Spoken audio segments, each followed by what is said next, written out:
Hello. Hello. Nice to have you here, first of all. Thank you. Are you excited to play on the Marooners Festival the second time, I think it is? It's the second time. First time was in 2000. Yeah, we're very much looking forward to it.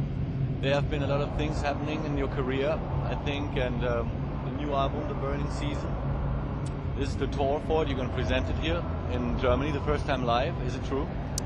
We already did a tour for it in 2003. Oh, we did a full 1 month tour, but this is, I think, the first really big festival that we're doing supporting this record. So the weather is quite hot here. So actually, you can be. We're from LA. This is nothing to us. Okay. We live in the desert north of Los Angeles. It's usually 100 degrees or more.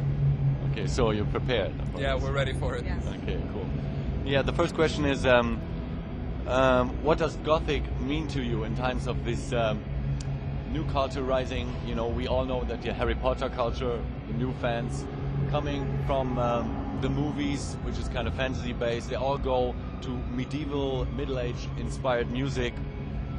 You are actually playing a mixture between Gothic rock, wave rock, and maybe a little bit medieval elements in there. So what do you think these new Gothic generation on the rise? Did you experience some new fans, some new fan bases from there? We hope that there's people who are enjoying what we do, that are interested in this new version of it. For us, we're a little bit more old school about the way that we approach things. We prefer things that are a little bit more real and original.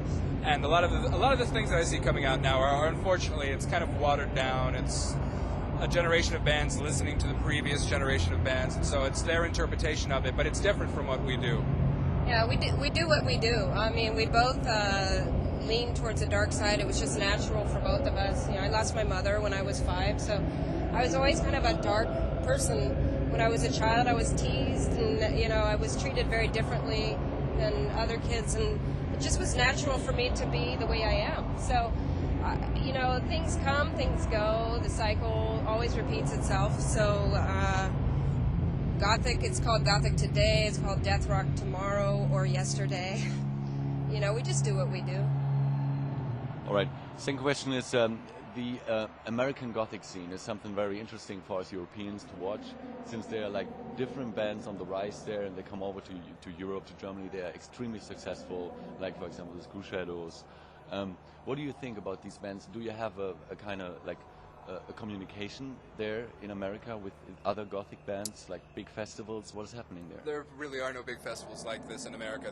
The scene here is so much larger, and it's funny because I've read a lot of articles in a lot of German press where they'll talk about the LA death rock scene and how huge it is, and so I always laugh a little bit about William that. comes from the original death rock scene, so I don't know. I saw it all the this first new time, death rock scene. but it's fascinating to hear, because you're talking about, you know, one small club with 300 people in it, you know, the big LA death rock scene. So it's fascinating to see. But a lot of the bands, yeah, they do come over here and become much more successful because there really is nothing like this back in the States.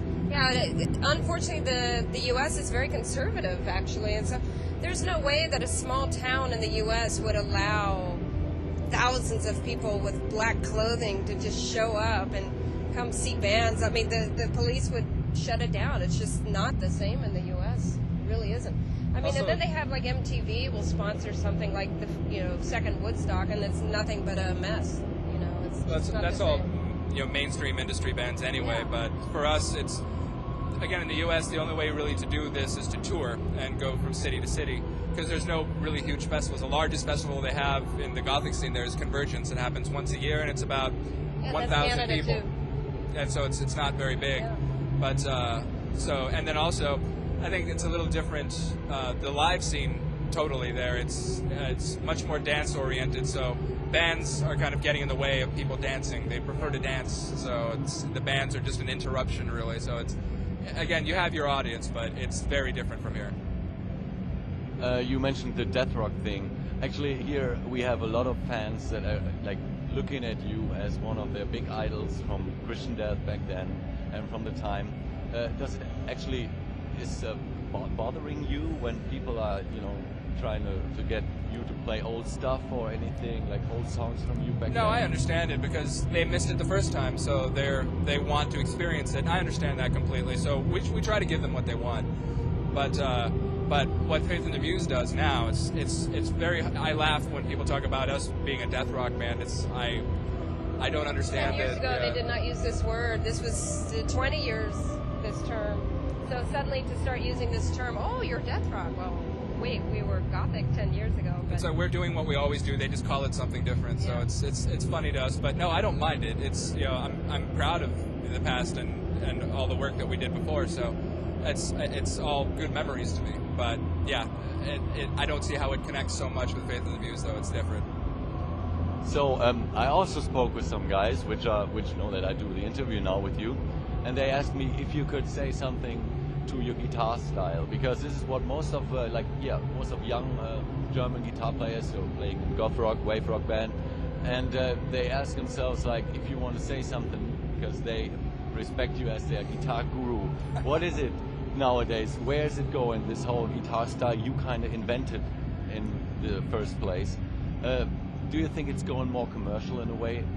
Huge bands are imitating it nowadays. There's a lot of bands that are trying to use that kind of sound in the way I hear it with a lot of the mainstream stuff and Evanescence and bands like this that are using elements of it and trying to put it into their music. And it's okay. I understand what they're trying to do, but I think that they miss a lot of the spirit of the playing, and that it's really about finding your own sound and your own way of expressing what you're doing. And too many other bands are content to just take someone else's style and say that it's theirs, but they have nothing to do with it. They're just copying somebody. But yeah, it's for me, it's much more interesting to take a style and add your own thing to it, make it your own. And I wish more people did that. But there's some guitarists out there who are doing interesting work and creating their own sounds with elements of early death rock guitar stuff that is interesting. But yeah, I'm hearing it in the mainstream, and it's funny to me, I guess. That's the only thing I can say. All right, what can we expect about the show, which you're now playing in 30 minutes, I think? What is it going to be? Is it more from the older albums, or you're definitely going to have the Burning Season in the middle, in the center? There's a little bit of everything. A little bit of everything. Exactly. There's a few things we haven't played in a while that will be in the show that people haven't heard. Yeah, there'll be, we played the same set in LA, and when we went into certain songs, there were some old school types who were like, so we know this set will be a lot of fun for many people.